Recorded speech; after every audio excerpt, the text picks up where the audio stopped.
ధైర్యాన్ని వాళ్ళ ఆత్మవిశ్వాసాన్ని కూడా నాశనం చేస్తుందని చెప్పి నేను భావిస్తున్నాను. Now, I am not saying something very controversial. I am just saying that everybody accepts that there is caste discrimination in this country. Let us now find out the true extent of the caste discrimination. నేను వివాదాస్పదంగా మాట్లాడదలుచుకోలేదు. కుల వివక్ష ఈ దేశంలో ఉందనే విషయం మనం అందరం యాక్సెప్ట్ చేసుకొని ఆ తర్వాత ఈ విషయాన్ని ఏ విధంగా సరి చేయాలనో ఆలోచన చేయాలని చెప్పి నేను మనం చేస్తున్నాను. I use the analogy of an X-ray. When somebody gets injured, the first thing you do, you go to the hospital, the doctor says, let us do an X-ray. నేను ఒక ఎక్స్రే లాగా పోలుస్తున్నాను. ఎట్లంటే ఎవరికి యాక్సిడెంట్ అయినా doctor మొదటిగా ఏమంటారంటే hospital పోయి x ray చేయించుకోవాలని. అదే పోలిక దీనికి ఇస్తున్నాను నేను. No one will ever say to you, please don't have an X-ray. No doctor will say it. Nobody will ever say to you, if you have got an injury in your arm, do not have an X-ray. మీకు దెబ్బ తాకితే ఎవరు కూడా doctor కూడా ఎవరు కూడా x ray చేసుకోవద్దని చెప్పరు మీకు.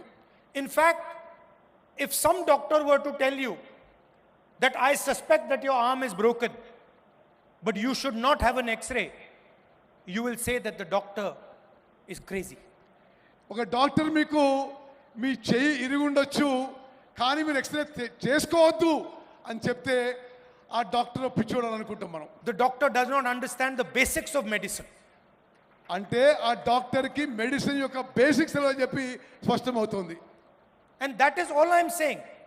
I am saying we all agree that there is a concept called caste in India. We all agree that there is a concept called caste discrimination in India. Let us simply measure it and tell everybody in this country the extent of this discrimination. That's all. ఈ కుల వ్యవస్థ ఉందని ఈ కుల వివక్ష ఉందని భారతదేశంలో ముందు మనం ఒప్పుకుందాం. ఒప్పుకొని ఆ తర్వాత పూర్తిగా ఏ ఎక్స్టెంట్కి ఉంది ఏ విధంగా ముందుకు పోదామని చెప్పి మనం నిర్ణయాలు తీసుకుందాం. And the moment I say this, the people in the BJP, the leaders of the BJP, the Prime Minister suddenly start to say that I am dividing the country. నేను ఇది మాట్లాడగానే బీజేపీ నాయకులు ప్రధానమంత్రి కూడా నేను దేశాన్ని విభజించే ప్రయత్నం చేస్తున్నానని నా మీద ఆరోపణలు చేస్తున్నారు. Since when has revealing the truth of this country divided this country? దేశం గురించి నిజం చెప్తే అది దేశాన్ని విభజించడమా అని చెప్పి నేను అడుగుతున్నాను. All we are saying is let us explore the truth. నేను అంటున్న ఒకటే మనం నిజం పరిశీలించాలి నిజం తెలుసుకోవాలని చెప్పి నేను మనం చేస్తున్నాను. Foundation of all our religions is truth. Foundation of all our religions is ahimsa. All we are saying is let us explore the truth of discrimination. అన్ని మతాల్లో ఉన్న విషయం మనం నిజంతో పోవాలని మనం ఈ విషయంలో కుల విషయంలో కూడా నిజం తెలుసుకొని ముందుకు పోవాలని చెప్పి నేను మనం చేస్తున్నాను. First of all, let us find out how many Dalits, how many OBCs, how many Adivasis, how many minorities, how many general caste, how many women there are in this country. మనము ఈ census ద్వారా ఎంతమంది దళితులు ఉన్నారు ఎంతమంది ఆదివాసులు ఉన్నారు ఎంతమంది ఓబీసీలు ఉన్నారు ఎంతమంది మహిళలు ఈ వివరాలన్నీ కనుక్కునే అవకాశం ఉంటుంది. After that, let us find out how is wealth distributed in this country. అది చేసిన తర్వాత దేశం యొక్క ధనం ఏ విధంగా ఈ సామాజిక వర్గాల్లో మరి విభజించబడదో అది కూడా కనుక్కుందాం. What share of wealth do Dalits have? What share of wealth do OBCs have? What share of wealth do women have? Let us find this out. దేశం యొక్క ధనం దళితుల దగ్గర ఎంత ఉంది ఆదివాసుల దగ్గర ఉంది ఓబీసీల దగ్గర ఎంత ఉంది అది మనం కనుక్కోవాలి. Let us find out how many poor general caste people there are. ఎంతమంది నిరుపేదలు ఉన్నారో మరి తెలుసుకోవాలి మనం. Let us ask ourselves the question, how many Dalits are there in corporate India? How many OBCs are sitting in the top 500 companies of this country? How many OBCs, Dalits, Adivasis are there in the judicial system? How many Dalits, OBCs, Adivasis are there in our forces? Let us ask these questions. Why are we scared of asking these questions? ఎంతమంది దళితులు ఆదివాసీలు ఓబీసీలు corporate కంపెనీల్లో కనుక్కోవాలి, న్యాయ వ్యవస్థలో ఎంతమంది కనుక్కోవాలి, సైనికులు ఎంతమంది ఉన్నారో కనుక్కోవాలి. ఇది అవసరం అని చెప్పి నేను భావిస్తున్నాను. The only people who can resist asking this question are the people who are hiding the truth, who do not want the people of India to know the truth about discrimination in this country. దీనికి వ్యతిరేకం ఉన్నవాళ్ళు కేవలం నిజం బయటికి రావద్దు అనే వాళ్ళే దీనికి వ్యతిరేకం అని చెప్పి నేను మనవి చేస్తున్నాను. Those would be the people who benefit from the discrimination. వీళ్ళు ఈ కుల వివక్ష వల్ల లబ్ధి పొందే వాళ్ళే ఈ నిజం బయటికి రావడానికి ఇష్టపడటం లేదు. I'm still wondering why the Prime Minister has not publicly said that he wants to challenge the idea of discrimination in Indian society. నేను ఆశ్చర్యపోతున్నా, ప్రధానమంత్రి గారు ఇప్పటి వరకు కుల వివక్ష విషయాన్ని ఈ దేశంలో ఛాలెంజ్ చేయడానికి ముందుకు వస్తున్నానని ఒక్కసారి కూడా మాట్లాడలేదు. Why hasn't he said he wants to know how many Dalits there are in India's boardrooms? మరి ఇండియా కార్పొరేట్ కంపెనీల్లో ఎంతమంది దళితులున్నారో మరి నరేంద్ర మోదీ గారికి తెలియవద్దని ఎందుకున్నది? How many OBCs are in our judicial system? ఎంతమంది ఓబీసీలు మన న్యాయ వ్యవస్థలో ఉన్నారని మరి నరేంద్ర మోదీ గారికి తెలియాల్సిన అవసరం ఉంది. How many Adivasis are anchors in our media system? ఎంతమంది ఆదివాసీలు మన మీడియాలో యాంకర్ల పాత్ర పోషిస్తున్నారు కూడా తెలియాల్సిన అవసరం ఉంది. Why is he scared of asking these questions? ప్రధానమంత్రి గారు ఈ ప్రశ్నలు అడగడానికి ఎందుకు భయపడుతున్నాడు? I committed on behalf of the Congress party in Parliament House that we will carry out a national caste census. నేను కాంగ్రెస్ పార్టీ తరఫున పార్లమెంట్లో స్పష్టంగా చెప్పిన మేము జాతీయ స్థాయిలో క్యాస్ట్ సెన్సస్ చేస్తామని హామీ ఇవ్వడం జరిగింది. And we will demolish the artificial barrier of 50% reservations that has been placed in front of this country. ఇప్పటి వరకు ఏది ఉందో 50% వరకు రిజర్వేషన్స్ అది మేము ఎత్తేస్తామని చెప్పి నేను మనవి చేస్తున్నాను. And for me, Telangana is the model of the national caste census.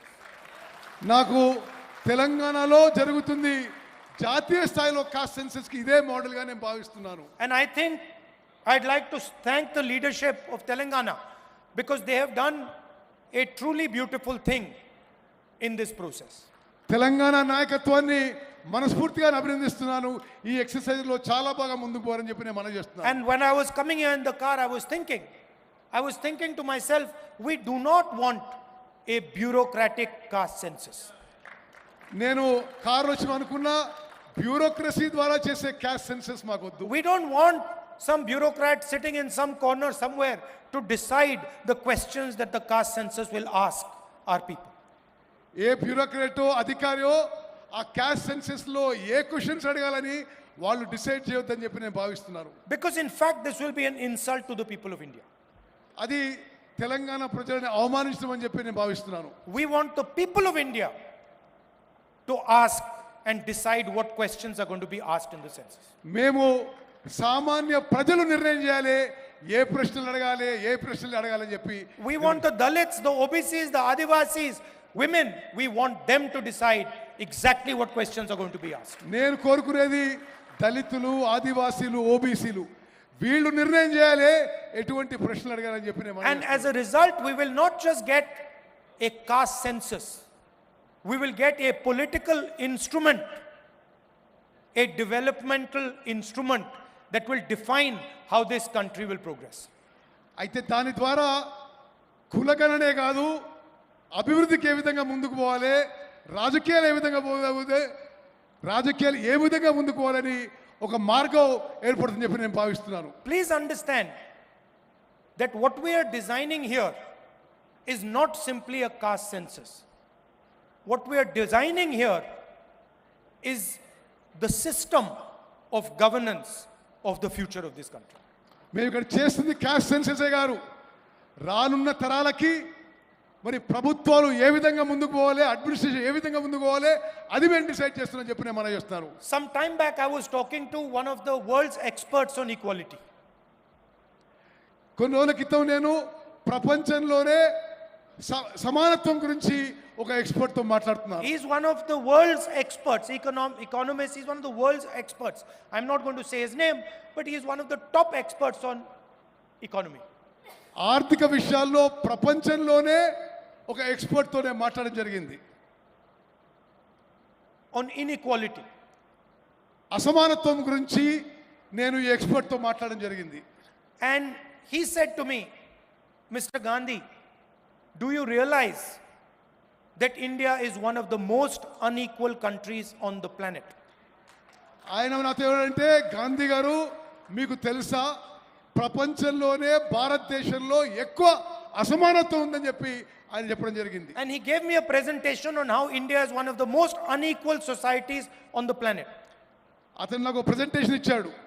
ప్రపంచంలోనే భారతదేశంలోనే ఎక్కువ అసమానత్వం ఈ సమాజంలో భారత సమాజంలో ఏ విధంగా ఉందని చెప్తూ. And after his presentation I said to him, my brother, you are telling me that India is one of the most unequal societies on the planet, but your analysis does not even include the single biggest discriminator in Indian society, which is called caste.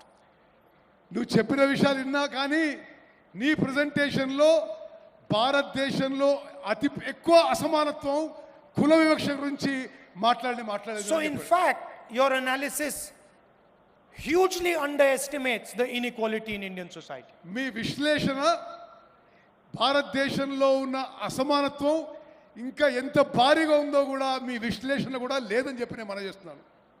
So why I am telling you this is because inequality means something completely different when you have a caste system in place. అసమానత్వం అనేది కుల వివక్ష ఉన్నప్పుడు, కుల వ్యవస్థ ఉన్నప్పుడు ఇంకా మరీ ఎక్కువ ఉంటుందని చెప్పి కూడా మనం చేస్తున్నారు. A Dalit person in India could not be touched. భారతదేశంలో దళితులకు అంటరానితనం ఉందనే విషయం మనందరికీ తెలుసు.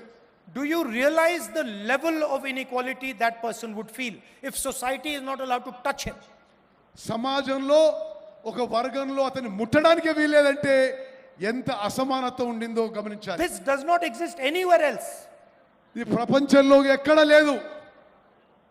And so what we have to understand is that discrimination in India is unique and probably among the worst in the world. ప్రపంచంలోనే అన్ని దేశాల్లో ఈ వివక్ష అనేది ఎక్కువ ఉంది భారతదేశంలోనే చెప్పిన మనం చేస్తున్నారు. And if we want to talk about a powerful country, if we want to talk about progress, if we want to talk about happiness among our people, the absolute first thing we need to do is identify the amount of discrimination and the nature of discrimination that is taking place here. దేశం ఆర్థికంగా శక్తివంతంగా ఎదగాలంటే, దేశంలో సంతోషం పెరగాలంటే ఈ కుల వివక్షని నిర్మూలన చేయాల్సిన అవసరం అని చెప్పి నేను భావిస్తున్నాను. As a politician, I am accountable to you. ఒక రాజకీయ నాయకుడిగా నేను మీకు జవాబుదారీగా ఉండాలి. And when I speak of caste census, I speak as a result of that accountability to the people of India. ఆ జవాబుదారీతనం వల్లనే నేను మీకు అకౌంటబుల్ గా ఉండాలని చెప్పి నేను మనం చేస్తున్నాను. I simply cannot go to the people of India and ignore the fact that there is massive discrimination in this country. నేను ప్రజల మధ్యకు పోయి వీళ్ళలో అంత వివక్ష ఉందని చూసి అది మరి ఓర్చుకోవడం మంచిది కాదని చెప్పి I cannot lie to Dalits. I cannot lie to Adivasis. I cannot lie to minorities. I cannot lie to women that this country is fair to you.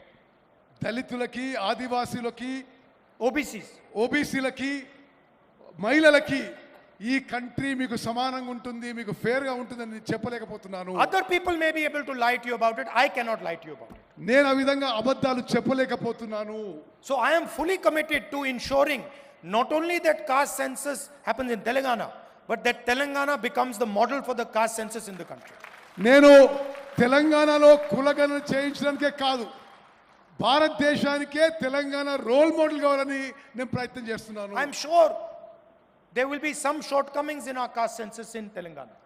నాకు తెలుసు కొన్ని పొరపాట్లు జరగొచ్చు ఈ కాస్ట్ సెన్సస్ లో. We will try and iron out those shortcomings. ఆ పొరపాట్లన్నీ సరి చేసుకుంటూ ముందుకు పోతాం. And I would like this to be a conversation between civil society, the people of Telangana and the government of Telangana. ఇది civil society, ప్రజలు, తెలంగాణ ప్రభుత్వం మధ్యలో ఒక సంభాషణలాగా ఉండాలని చెప్పి నేను కోరుకుంటున్నాను. Because we want to develop a framework of progress, a framework of development for the entire nation, and Telangana is the first step in doing that. మొత్తం భారతదేశంని తెలంగాణలో ఇప్పుడు చేస్తున్న ప్రక్రియని ఇది రోల్ మోడల్ గా చేసి భారతదేశం మొత్తం కూడా చేస్తామని చెప్పి మనం చేస్తున్నాం. And so I'd like to thank all of you who have come here, given your valuable time. I'd like to thank senior leaders of the Congress Party, Chief Minister, others, Deputy Chief Minister, PCC President. I'd like to thank all of you for your time, and I'm very, very proud that Telangana, the government of Telangana, is taking this step. మీ అందరికీ మీ అమూల్యమైన సమయం కేటాయించినందుకు ధన్యవాదాలు తెలియజేస్తూ ముఖ్యమంత్రి గారికి ఉప